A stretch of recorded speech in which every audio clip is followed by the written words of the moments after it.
어디에서 트라우마를 운운합니까? 그래. 광주 시민들 진짜 계엄령으로부터 엄청나게 많은 이웃과 가족이 학살당했는데 맞아. 트라우마 운운하면서 탄핵 방임하는 방해하는 국민의힘 역사 속으로 사라져야 한다고 생각합니다. 그렇습니다. 광주 친구들한테 너무 연락을 많이 받은 맞아. 거죠. 미친 것들이 지금 무슨 네. 트라우마냐. 그러니까 지금 국민의힘이 말하는 트라우마는 그래. 자기들의 탄핵 트라우마를 박근혜 얘기해. 탄핵. 그게 할 소리냐고. 맞습니다. 권력 잠깐 잃었다고 무슨 트라우마입니까? 네. 네. 고맙습니다. 반성해야지 지금. 그렇잖아요. 맞습니다. 네. 이 조선시대에 대리청정이라는 제도가 있었어요. 네. 아, 네. 네. 수렴청정 말고 대리청정이에요. 그러니까 왕이 좀 나이가 들어서 지쳤거나 놀고 싶거나 아니면 세자를 훈련시키고 싶거나 또 결정적으로는 내가 물러나 있는 동안에 세자한테 줄 서는 놈이 누군지 좀 확인하고 싶거나 이럴 때 세자한테 대신 정치를 해라라고 맡기는 제도를 대리청정이라고 그래요. 내가 이 선으로 물러날 테니 앞으로는 세자가 정치를 하고 영의정이 잘 보필해 주시오.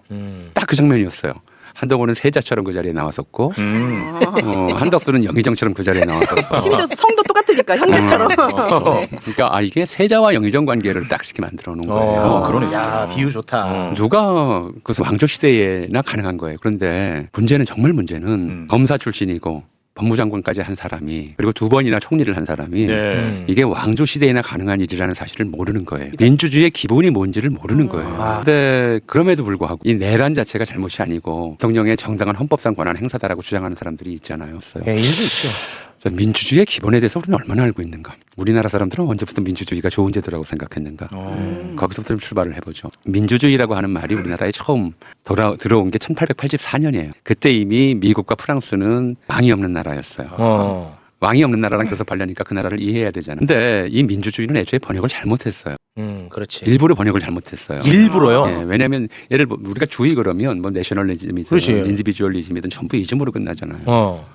이거는 데모크라시란 말이에요. 네. 이즘이 아니에요. 이 제도잖아요. 그렇죠. 민주제라고 번역을 했어요. 근데 주의라고 해갖고 왜 그렇게 했냐? 군주제 사회에서 사는데 민주제가 있다는 걸 얘기하면은 군주제가 우스꽝스러워지기 때문에 이거는 일종의 어떤 사람들의 특히 오랑캐들의 생각 중 하나일 뿐이지 현실에 존재해서는 안 된다 이런 의미에서 민주주의라고 번역을 한 거예요. 제도가 아니고 그렇죠. 일부 몰지각한 사람들 머릿속에 있는 생각. 그래서 제도를 주의라고 번역을 그렇죠. 일부러 한 거예요? 그렇죠. 나쁘게 똑똑하네. 그럴 수밖에 없었어요. 원래 민이라고 하는 글자는 전에도 말씀드렸었는데 민은 천한 사람이란 뜻이에요. 민이라는 게 좋은 단어가 아니라고요? 지금 한번 보세요. 이런 거 아니에요? 한번 보세요. 민의 민속, 민화, 뭐 민요, 음. 민자가 앞에 들어가는 단어들은요. 촌스럽다, 세련되지 못하다, 투박하다 네네. 이런 의미랑 결합이 돼요. 원래 뭐냐면 민은 피지배층, 이는 지배층, 묶어서 인민이고요. 네네. 그래서 지금도 도시에 사는 사람들은 정치인, 문화예술인, 언론인, 도시 밖에 사는 사람은 농민, 어민 그래요.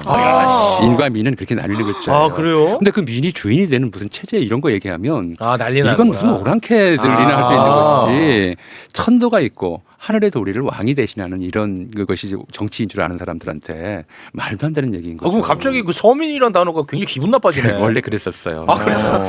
그래서 민이라고 하는 게 단어 자체가 안 좋은 뜻이었어요. 예. 그러니까 이 상황이 굉장히 오래됐죠. 왕조 국가였으니까 특히나 왕조 국가에서는 그랬고, 그러니까 언제 이제 민주주의를 좀 좋은 제도로 쓰자는 생각이 우리 내부에서 출현했냐면 100년 조금 넘었는데 정미 7조약 고종이 물러난 다음에 이제 우리가 주권 회복 운동을 하잖아요. 주권 회복을 하는데 주권을 회복하면 이거 다시 주권을 찾아서 일본이 뺏어간 주권을 찾아서 다시 순종한테 줘야 되나? 이게 고민스러워지죠. 그래서 이거는 이제 다시는 왕한테 줘서는 안 된다. 스스로 주권을 찾고 우리가 스스로 주권을 행사해야 된다. 그래서 그때 이제 민주제를 만들려고 하는 시도가 나와요. 그러니까 독립운동 자체가 민주화 운동이었어요. 민주제를 수립 운동이었어요.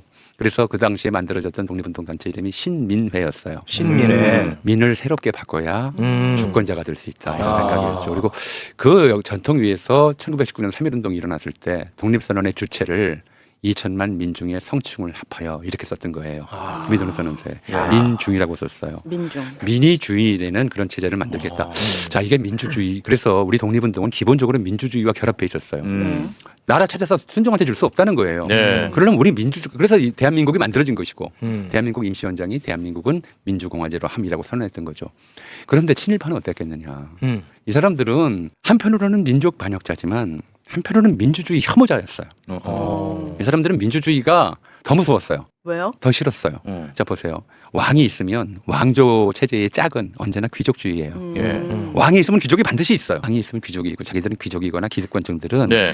왕을 중심으로 개서화된 위계화된 이런 체제에서 사는 게 기득권을 안정적으로 유지하고 세습하기 훨씬 편해요. 내가 일본 왕을 모시는 한이 있어 저 개돼지들하고 평등한 주권을 행사하면서 살 수는 없다. 이런 생각을 하는 거예요. 그러니까 네. 친일파는 단지 민족 반역자가 아니라 반민주 세력일 반민주 수밖에 없네. 세력이었어요. 아니 네. 듣고 보니까 이게 풀리네. 그렇죠. 네. 이 사람들한테는 일본 천황한테 충성하는 게 애국이었고요. 그게 이제 거기에- 귀족이고. 그래서 왕정 체제를 교수님이 지지했어요. 그러니까 이제 윤석열 씨가 전에 그런 얘기를 했어요. 공산 전체주의 세력은 늘 민주화 운동가, 인권 운동가, 진보주의 활동가로 가장하고 악랄하고 무슨 폐륜적인 논행을 일삼았다. 이 말을 누가 했던 말이냐면 거의 유사한 말을 네네네. 일본 군국주의자들이 했던 말이에요. 일본인들은 일제강점기 내내 그때 교육받았던 사람들은 민주주의가 좋은 제도라고 배운 적이 없어. 배울 수가 없죠. 네. 어떤 제도가 제일 좋은 제도예요? 일본 천황 만세 일개의 반인반신인 일본 천황이 지배하는 정권을 가지고 지배하는 일본식 정치 제도가 제일 좋은 제도다라고 믿었던 거죠. 생각했던 그렇게 가르쳤고 그렇게 믿었어요. 네네. 그러니까 이 사람들이 볼 때는 민주주의와 공산주의가 비슷하게 보였어요. 그래서 일본이 2차 대전 때 어디랑 싸웠어요? 민주주의, 자본주의 국가인 일본, 미국과도 싸우고 네네. 공산국가인 소련과도 싸웠잖아요.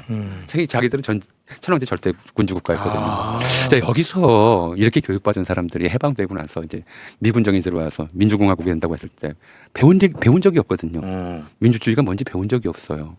자기들이 익숙한 체제는 천황제 체제였어요. 그러니까 이승만 본인의 권력력도 있었지만 그 주변에 이승만이 계속 놓아뒀던 친일파들은 민주주의를 좋아하지 않았어요. 전쟁 이후에 일본은 군국주의가 붕괴되고 천황이 남았던 반면에 한국은 천황은 사라진 대신에 군국주의가 남았다고 그런 상태가 돼요. 일제강점기 일본 천황에게 충성했던 사람들이 그 자신의 기득권을 유지하기 위해서 이승만을 천황처럼 만든 거예요. 1인 독재자 체제를 만든 거죠. 예. 1인 독재 체제가 계속 유지되면서 제가 배운 민주주의는 유신 독재 체제가 제일 좋은 민주주의다라고 배운 거예요. 예. 독재 체제를 민주주의라고 배웠어요. 이건 말이 안 되는 거거든요. 자유를 지키기 위해서 자유를 버려라. 민주주의를 지키기 위해서 민주주의를 파괴해라. 이게 유신 독재였단 말이에요. 네. 그러니까 바보가 아니면 이걸 납득할 수가 없어요. 근데 반복해서 집합 사람들을 바보로 만들어. 이게 그러니까 저보다 윗세대들 지금 60, 70대 보면 이 개념을 못 잡고 있어요. 여전히. 그래서 태극기 부대가 나이가 그렇죠. 좀 많으신 분들이 많구나. 그러니까 반공주의를 내세운 독재 체제를 민주주의로 착각을 해요. 그걸 자유민주주의라고 불러 이 사람들은. 예. 이 자유도 없고 민주주의도 없는 체제가 민주주의를 지키기 위해서 민주주의를 파괴해야 된다고 하는 해괴한 논리를. 그게 너무 이제 그것만 배웠으니까. 슬프다. 네. 87년도에 6월 항쟁이 아니 좀 불철저한 과거청산으로 끝났잖아요. 이게 이제 우리 시대의 문제. 사실은 70년대, 80년대 우리 사회의 대립구도는 명백했어요. 반민주 독재 세력과 민주화 운동 세력, 네. 민주 세력, 예. 일반 이제 민주주의를 원하는 시민들 이런 대립이었잖아요. 양심 세력, 비양심 세력 이렇게 나누기도 했었어요. 근데 87년 개헌 이후에도 노태우 정권이 들어서니까 그게 비극이야.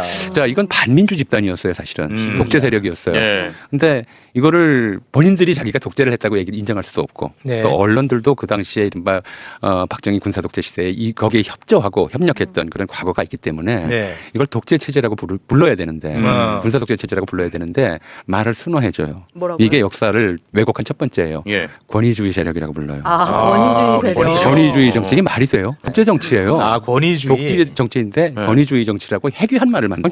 그럼으로써 이제 이 독재에 대한 반민주성에 대한 대중의 관심을 희석시켜버려. 그렇지. 그래서 이제 권위주의 정치란 말이 일상적으로 쓰였어요. 쓰였는데 그러니까 다른 87년 이후에 쓰였어요. 박정희 전두환 때 그렇게 안 썼어요. 노태우 때 과거를 얘기하면서 권위주의. 과거를 얘기하면서 말씀하시키는 차원에서. 그렇죠. 박정희 전두환 정치를 독재 정치인데 네. 독재 정치라고 하기에는 거기에 더 협력했던 자기들이 네네. 또 후계이기도 하니까 민정당 세력이. 네네. 그러니까 그거를 독재 정치라고 안 하고 권위주의 정치라고 이렇게 말을 바꾼 거죠. 또 하나 이 독재 체제에 적극 협력했던 사람들 또는 그 중심에 있었던 사람들을 독재 세력, 반민주 세력 이렇게 부르지 않고 산업화 세력이라고 또 이름을 바꿨죠. 권위주의 정치나 산업화 세력이라고 하는 하나의 좀 합법적인 산업화는 심지어 긍정이죠. 그러니까 민주사회의 합법적인 좀 정치 세력으로 끌어올린 거예요. 합법성으로. 이런 근데 쪽은 머리가 엄청 잘 들어가네. 그 다음에 더 큰 문제가 생겨요. 뭐죠? 90년도에 3당 합당을 하면서 네. 사실은 90년도 3당 합당 당시에 노태우 김종필 협력은 이미 결정되었고 노태우 김종필 세력이 누구랑 손을 잡을 거냐. 김대중이랑 손을 잡을 거냐, 김영삼이랑 손을 잡을 거냐 가지고 사실 고민을 했었어요. 그때 고민을 했었는데 김영삼을 좀 소외시키고 DJ랑 손을 잡을까까지. 근데 그러다가 이제 김영삼하고 손을 잡으면서 네. 이제 이렇게 된 거예요. 그 당시까지의 이른바 정치구도는 사람들이 87년 요원항쟁을 겪을 때까지의 정치구도는 저쪽은 유신 세력하고 5.18 쿠데타 세력이잖아요. 반민주 세력이에요. 노태우, 김종필은. 네. 그리고 김영삼, 김대중은 양쪽 다 민주 세력이었죠. 그렇죠. 민주 세력이면서 동시에 김영삼도 그렇고 김대중도 그렇고 당신의 이름이 뭐냐 물으면 뭐라고 대답했냐면 개혁보수라고 했어요. 개혁. 둘 다 보수예요. 둘 다 개혁보수였어요.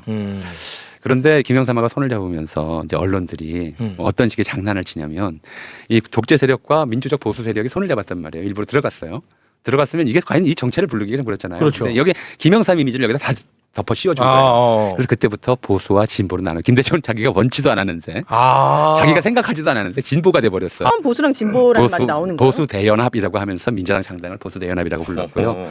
그러면서 이제 김대중을 진보라고 이제 이름을 붙인 거죠. 그리고 이제 그런 식의 명명을 통해서 신기하다. 보수 우파, 진보 좌파라고 하는 개념들을 만들어가요. 프레임이에요. 그러면- 선악구도도 아니고. 아니죠. 기본적으로 민주주의 하에서 보수와 진보는 그렇죠. 양날개니까 과거에 이른바 독재 체제의 왕정 중심의 독재 체제, 왕조적 사고 방식을 가졌던 그런 생각은 사라지고 완전히 이제 민주주의, 선진 민주주의 체제처럼 진보와 보수, 좌와 우가 공존하는 그런 체제가 된 걸로 만들었어요. 세탁이 된 거예요. 네. 그럼 보수의 뿌리는 결국 독재네요? 근데 사실 이 보수, 진보, 좌우 개념은 어디에서 출발했냐면 프랑스 혁명에서 출발했어요.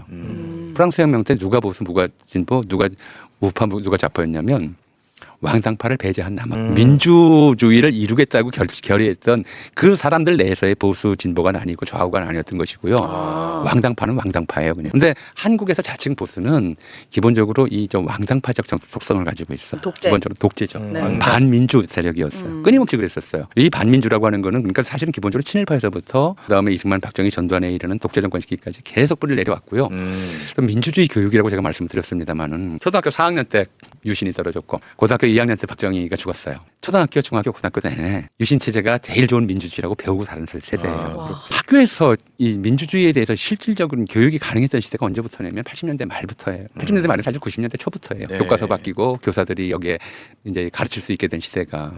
그러니까 지금 우리 한국 민주주의를 지탱하는 가장 튼튼한 세대가 40, 50대인 것은 이 사람들이 비로소 정상적인 민주주의 교육을 받은 사람들이에요. 4, 50대가 경험도 경험이지만 살아오면서 겪은 경험도 경험이지만 학교에서부터 민주주의 교육을 제대로 받은 첫 세대예요. 그전 세대들은 학교에서 뭐 공부 제대로 안 하고 그냥 대충 배웠으면 그냥 민주주의의 반대말은 공산주의 이래버려요. 교사들이 우리 더 이상 이런 식의 노예교육, 식민지 노예교육은 우리가 가르칠 수가 없다. 네. 이게 선언한 것이 전교조 설립되고 막 이때 막 교사들이 난리를 쳤잖아요. 89년 그러니까 90년대 이제 이 전교조가 합법된 거는 훨씬 뒤에 95년 이 무렵 돼서야 합법화가 되는데 네. 그 사이에도 이제 87년의 경험 때문에 이제 그 시절에 참여했던 사람들 이런 사람들이 교사가 돼서 학교에서 그래도 좀 의미 있게 가르치려고 애를 썼고요. 교과서가 바뀐 거는 이제 김영삼 시대에 들어와서 제대로 바뀌죠. 그러니까 대략 90년대 초반 90년대. 이때 이제 초중등 교육을 부터 초중등 교육을 받았다고 치면 거의 80년대 중후반 내 출생한 세대라야 그래야 이제